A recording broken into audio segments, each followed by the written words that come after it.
Good morning, good afternoon, and good evening, wherever you are. Welcome to our Labster conference, So Connected.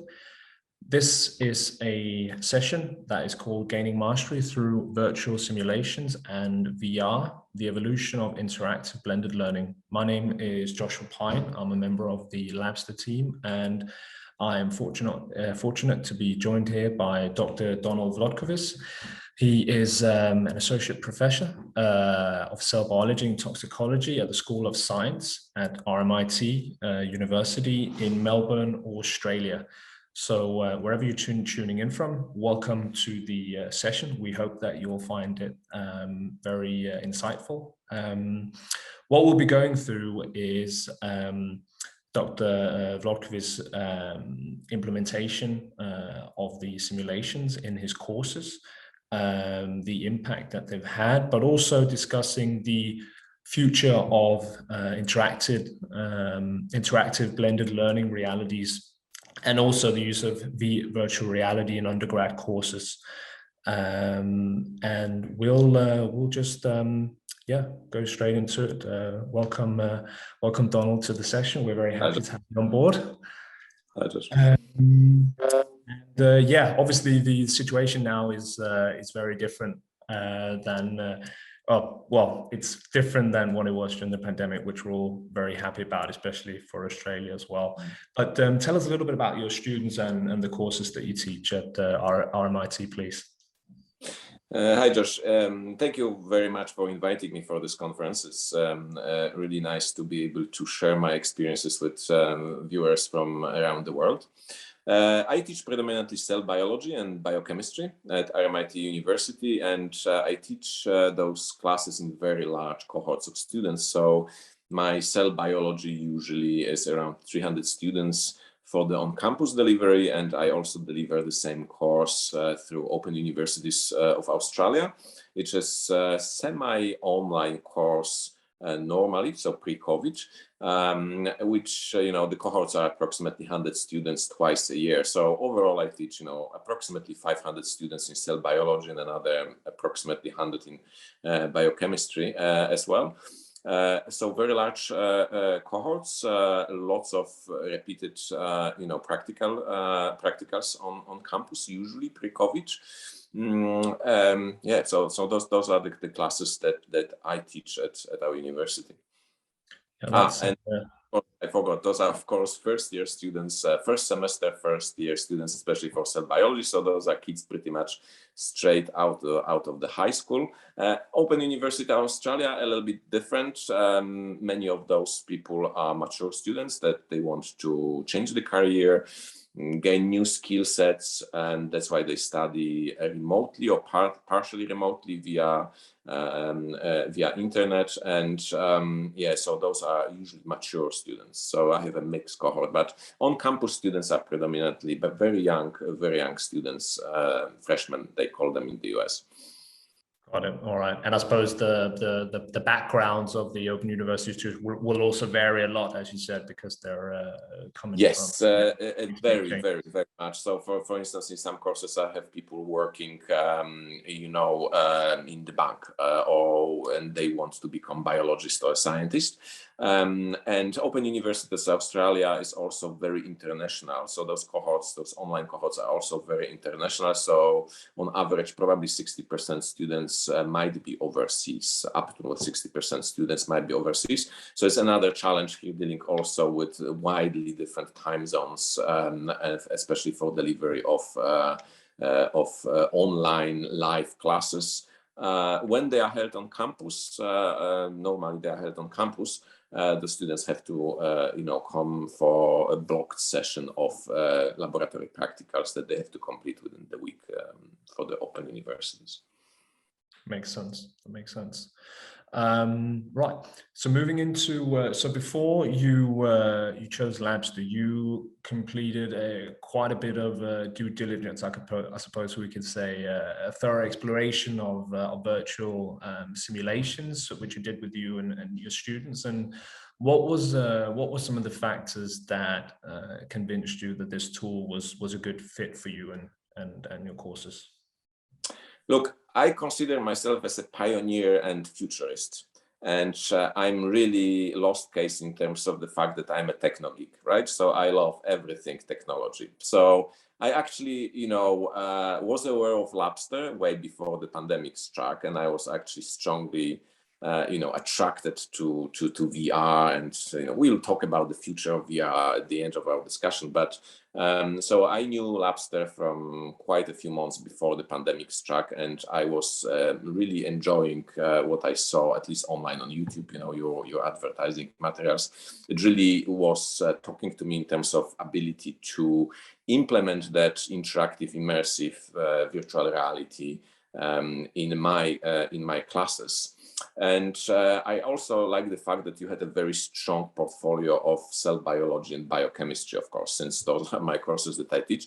But I also enjoy the fact that you also branch out and you expand towards chemistry, physics, engineering, etc. And those things came, very handy when the COVID pandemic struck. And I think it was like 2 days or 3 days. We got an information from the state health officer that we have to close the campuses. So we were really, in very difficult situation. All universities, particularly in my state, in Victoria, in Australia, were in very difficult situation because we had to transition to online teaching.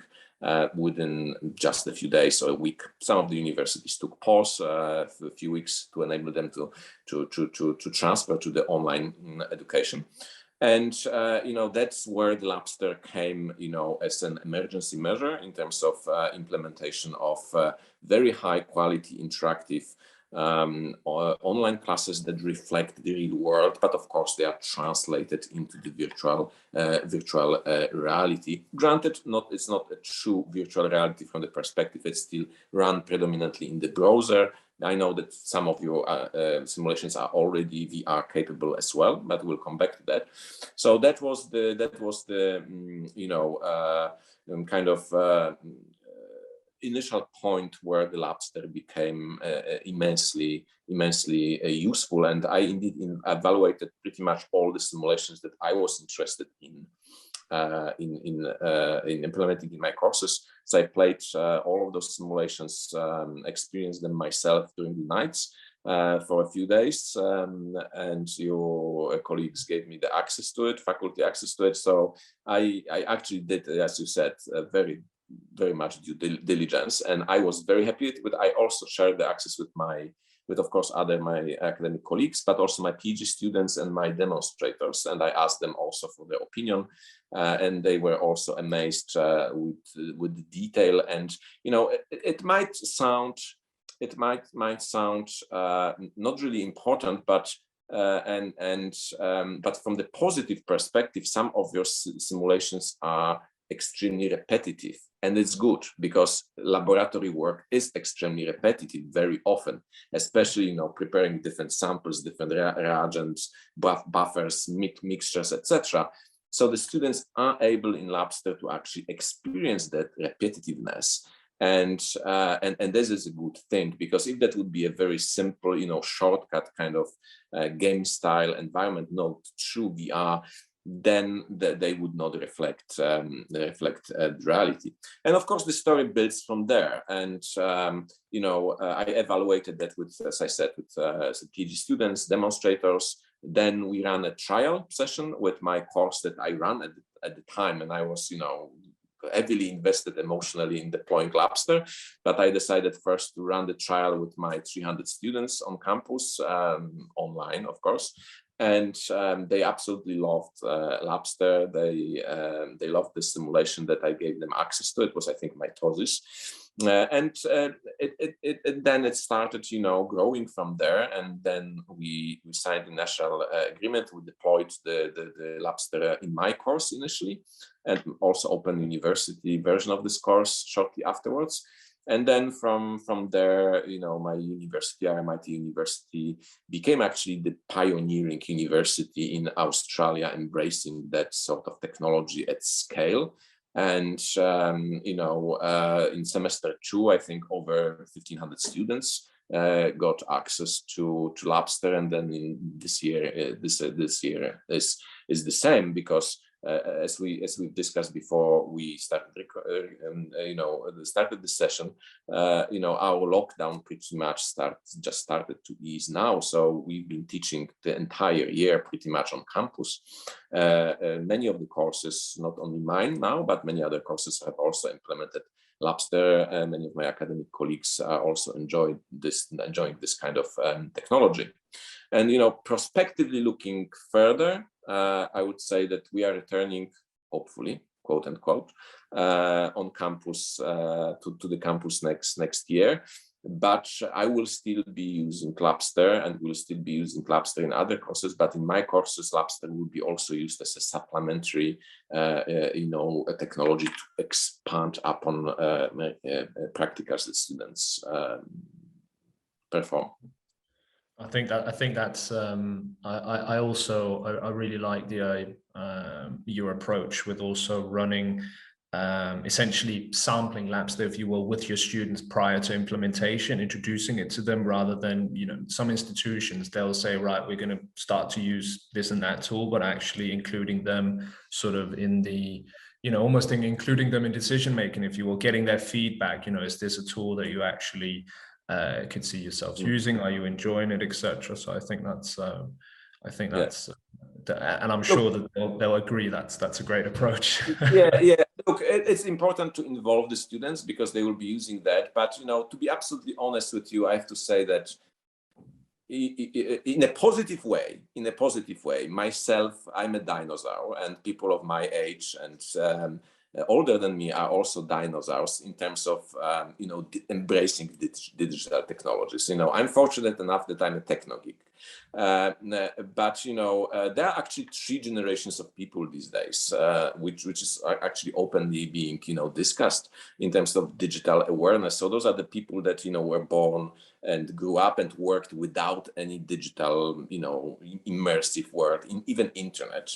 And the generation of you and me, those are the people that were born, pre-digital age, and we learn how to use the digital tools in our, late in our education, or in my case, it was late, starting when I started my work and PhD, because still during my university undergrads, there was pretty much no internet widely available. And then there's the current generation. They are exposed to immersive internet content from the age 3, I think, or even 4. And, this is the generation to which the Labster speaks in really capital letters, because they are used to that sort of thing. They live in Fortnite. They live in multiverses of different virtual realities, the games they play. We'll also discuss that later. But they know how first-person virtual world works, and they are very, very familiar with that.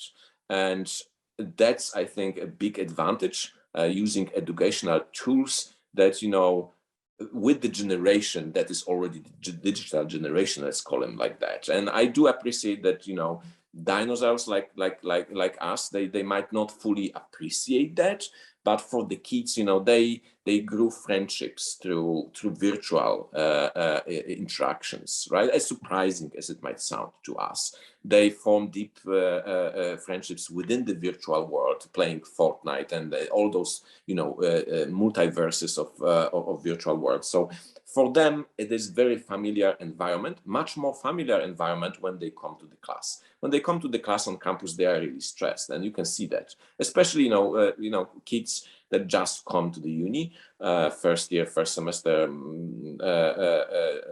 kids, they are really stressed at least at the beginning.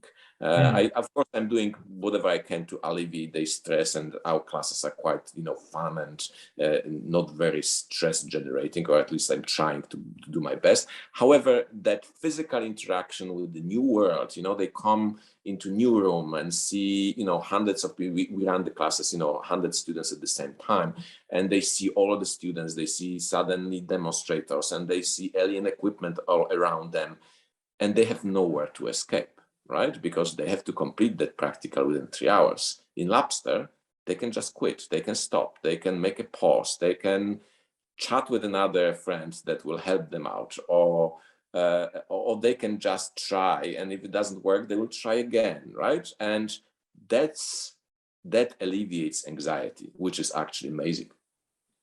Yeah, I suppose being introduced to different components or instructions, theories in the simulations can, like you say, definitely help to alleviate some of that pressure or some of that stress that they might be feeling in the wet lab. And now that we're on the technology of it, so we know that one of your goals was also to find some technology or a tool that was sort of pandemic proof. So you've touched on it briefly now, but how you mentioned you'll continue to use Labster as a supplement post-pandemic once we're back to normal, and fingers crossed permanently back to normal. Can you elaborate a little bit on that? Yeah, so definitely, all of those virtual reality or online tools are making EdTech, pandemic proof. And let's be honest, that's probably not the last pandemic the world will go. Hopefully in our lifetime it is the last one, but we never know. The ability for students to be able to join live session or perform simulations in their own time through the internet is immensely helpful in the situation, especially like we faced over the last 18 months in Australia and around the world.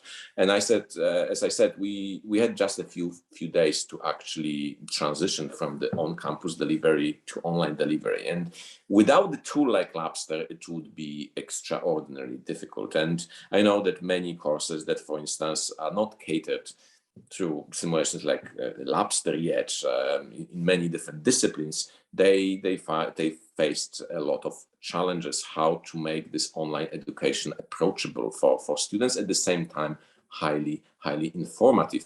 So that's why I think that internet enabled tools, whatever that be, is highly beneficial and pandemic proof. And especially with the growth of new technologies, if that pandemic would happen 10 years ago and the Labster would be there, of course the graphics would be not there, and of course it would be much more primitive than it is now in terms of fluidity, etc., because the computing power is there now, right? So now we are getting to the point where you have super powerful processors in very small devices and very portable devices. We are getting to super fast not even broadband. We are getting 5G now, which is actually, I think, 10 times faster than the broadband, right? So that's all of those technology enablers that we didn't have 10 years ago. We didn't have them probably 5 years ago.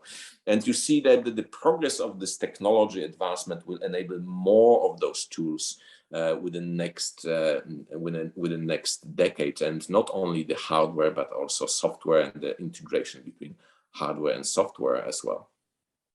And that's good to hear. That's good to hear. And what additional components of the virtual simulation packages are you using as well with your students? So, predominantly I use Labster in my classes for them to complete a set of simulations that I've chosen for them. They follow, because in my cell biology class in particular, I do have a week dedicated online cell biology class. I have a week dedicated purely to laboratory techniques and methods. And this is where the Labster comes into play for me, because here the students can experience and actually perform many techniques that they would not be able to even do on campus, because it's simply unaffordable to buy 20 flow cytometers, right, or confocal microscopes just for teaching purposes. I think no university in the world is able to afford that.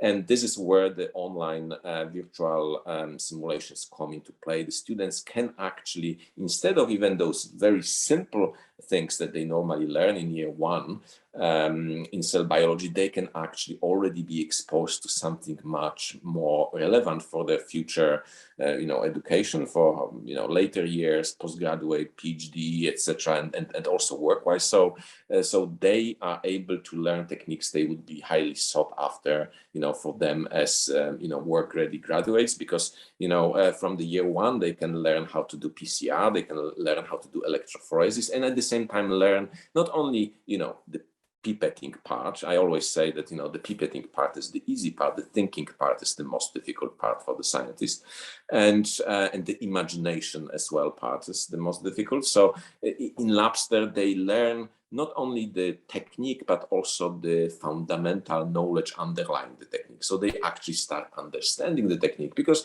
very often they come on prac in many universities, and I worked around the world.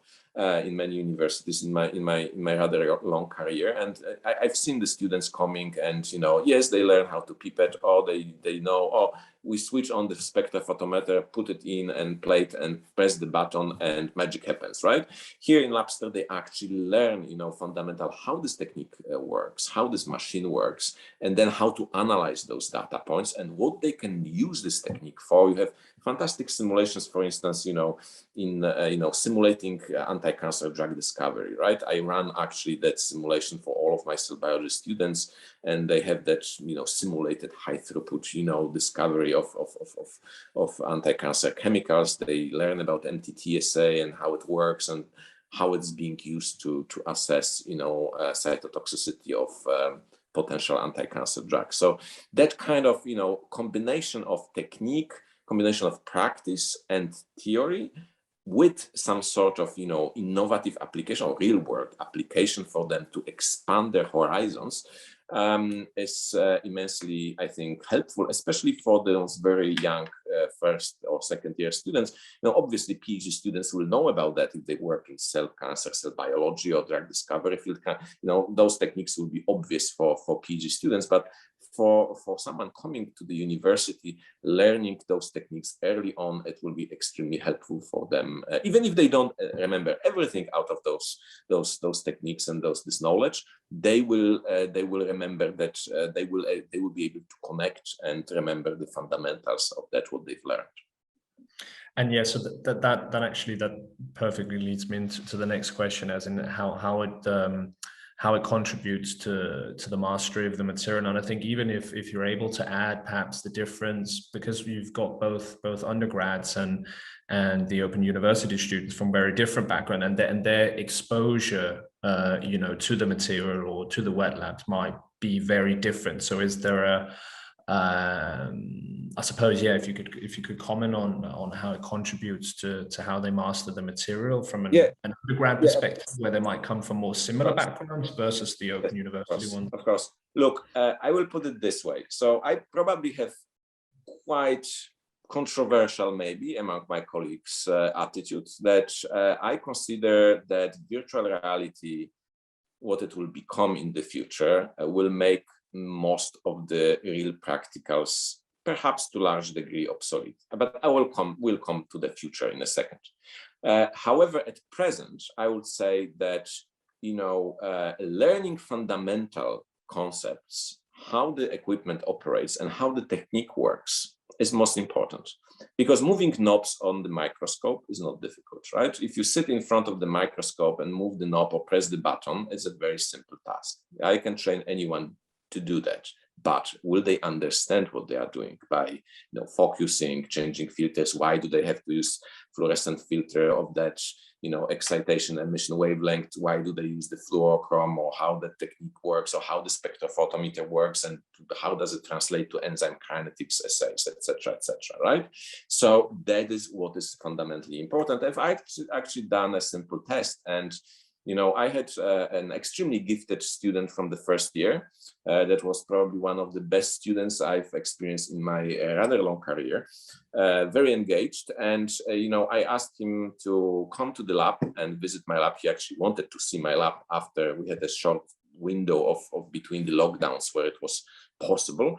And, he completed my first year cell biology using Labster, and I asked him to come to the lab and try. Now I gave him micropipettes and I showed him microscope and say, look, you've learned something in Labster, and try it and tell me whether it's very difficult for you to do it now and whether you know what you're doing. And it took him probably 10 minutes just to adapt to it.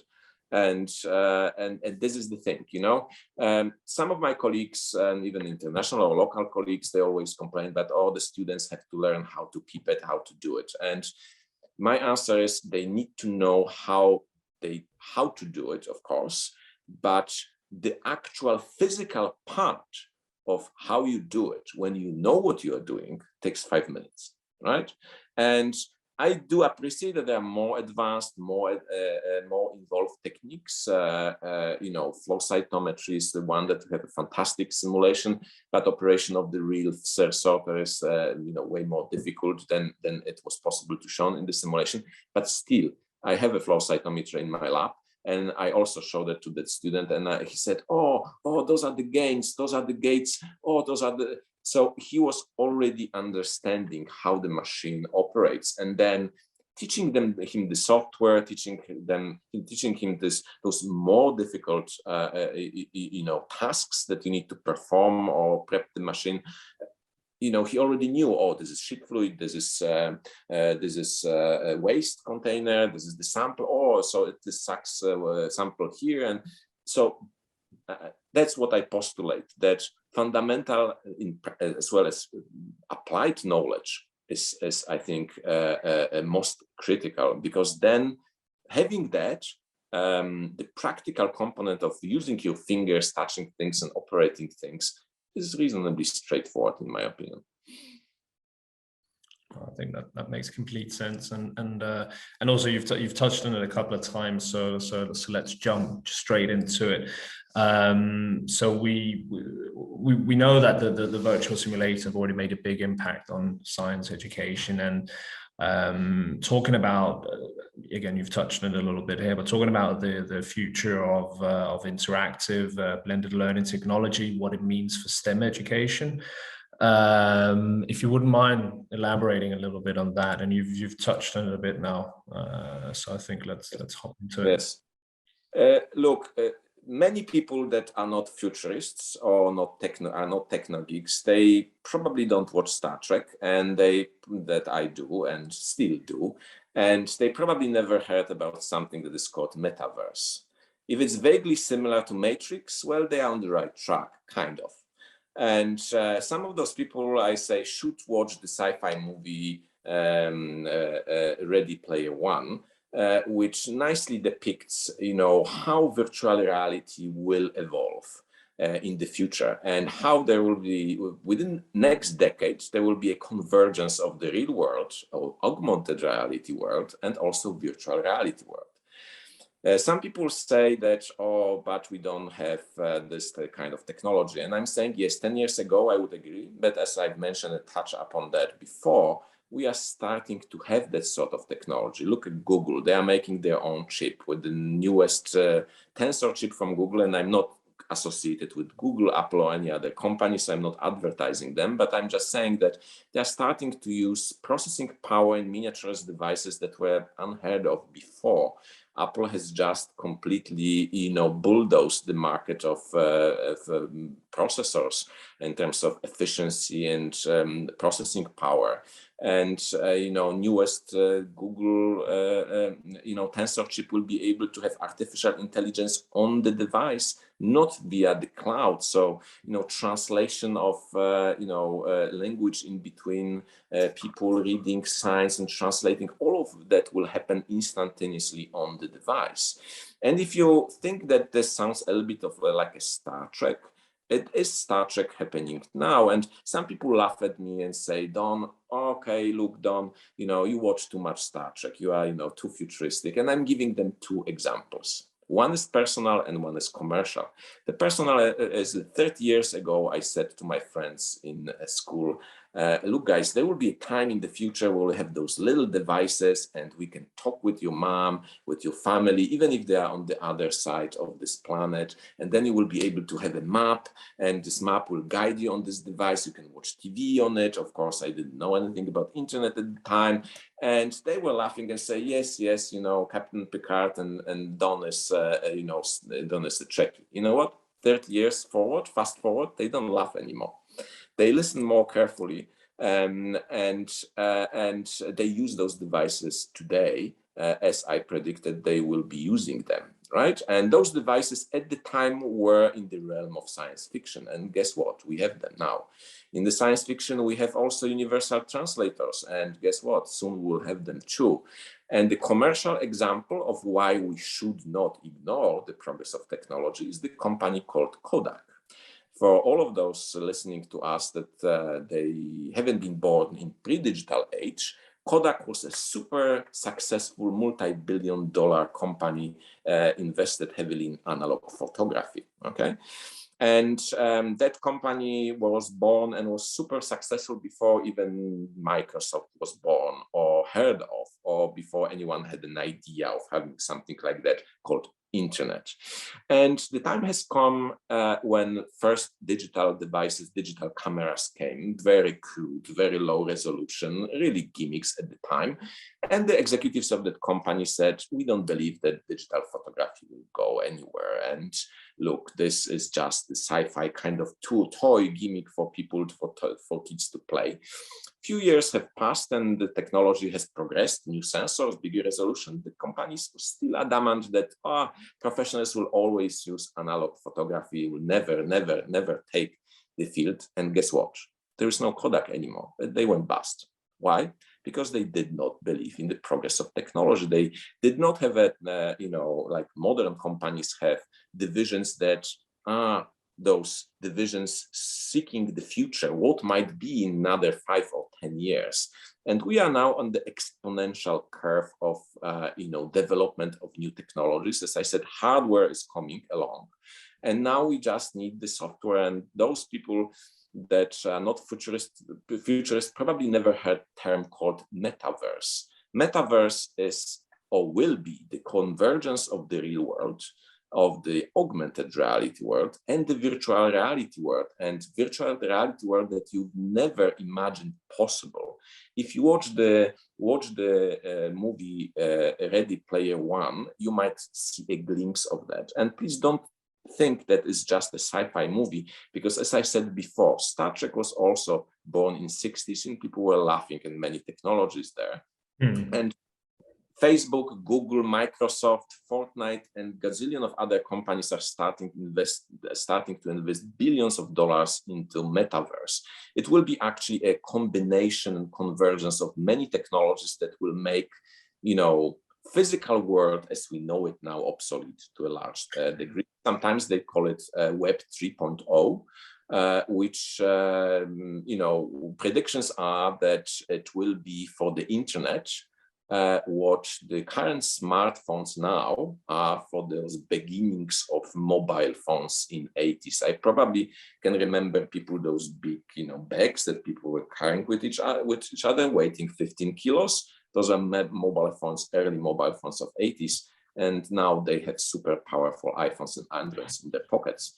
And now, that metaverse will change everything, how we work, how we play, how we socialize, how we interact with each other, because we will be merging augmented reality and virtual reality in many worlds within the virtual reality. We'll be interacting with avatars, so it will be completely different thing that what we have now.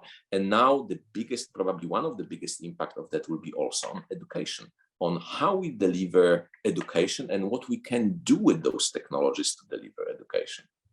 And I completely going back to education. I mean, it's also something that here at Labster we're very firm believers of having the biggest possible impact on improving several aspects of education is is through technology, through virtual simulations. And we actually recently we acquired a company called Ubisim, and they essentially are the world's first producer of virtual simulations for nursing training.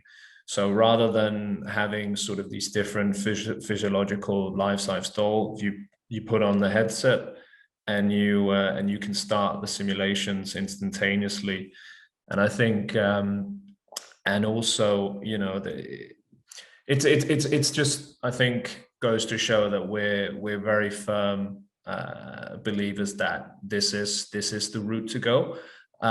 You know, again, not saying that right now this is going to go out and it's going to replace in-person teaching, of course not, but as a supplement, you know, we also believe that it's a very, very strong resource to incorporate into education, and that's also why we're very passionate about pursuing this route and trying to make this available for as many students as possible. I will give you an example how the future will look like, okay, including what we just talked about, including your technology and also other technologies. So this is my. We're almost close to time, but I think, yeah, a close in common. Okay, so the last sentence or two. Look, imagine the world when the students come to the practical, really practical on campus, but instead of having written things and, you know, not knowing what they do, they have classes more or less like those. And they see augmented reality information about what they do. They do essay, they have all the information, they can recall the information instantaneously. And then they collaborate with each other, they make experiment, prepare the experiment, but then instead of completing that experiment on super expensive machine that physically cannot be placed in the teaching lab, they will transition from augmented reality world to a fully virtual world where they will actually use that virtual machine like an Labster to actually complete those tasks. And then they will collaborate with each other on data analysis. Hey, they could even collaborate with colleagues in other campuses. Some universities have international campuses. Imagine that universities from different continents could collaborate in teaching together, and those students in this virtual space would be able to collaborate, discuss results in the simulated three-dimensional world. What is important to note is it's not only about visual things. There's also very important developments needed in tactile perception. So all those gloves, and if you watch that movie that I've mentioned before, you will see that you know, they already envisaged tactile things, which are super important in laboratory. Of course, when you hold stuff, even if you hold a pen and touch it, you have lots of tactile sensations. So integration of that with the virtual reality, and there's already ongoing work on that, very advanced, it will be the future. And then the students will just transition seamlessly to the social space within the virtual space, to socialize, to relax, to unwind, and you know, talk to their friends. And then they can come back to the class and finish their assignment, and then submit the physical or online a copy of their report. So this is how the education, in my opinion, subjective, futuristic, yes. But as I said, with all that happens in the technology space, and you know, the companies like you and companies like you know, those that produce headsets and work on those tactile sensors and tactile transducers for virtual reality, this is how the future will look like. And I would say this: if we meet again in 10 years' time, we will not be talking like we are talking now. We'll be sitting already in that three-dimensional virtual conference room, talking to ourselves in a completely different way. So just a food for thought for everyone interested in VR in education. Well, I'll definitely look forward then to sitting there as an avatar and having this conversation in that time. That will certainly be a fun scenario. But on that point, we've gone a little bit over time, but I think a great conversation, also very relevant. And I really want to thank you, Dr. Wlodkowic, for your input and for attending our session here. We really appreciate it. And I also hope that everyone watching this session has found it insightful. And we hope that you'll join other sessions in our conference as well. We're going all day. So please feel free to go to the website where you've signed up, and you will have an overview of all of the sessions as well. But we certainly on behalf of Labs as well, Dr. Wlodkowic, really want to thank you for attending. It was great to speak with you and to hear about your experience and your students' experience so far. So thank you very much. Thank you, Josh. Thank you very much for inviting me.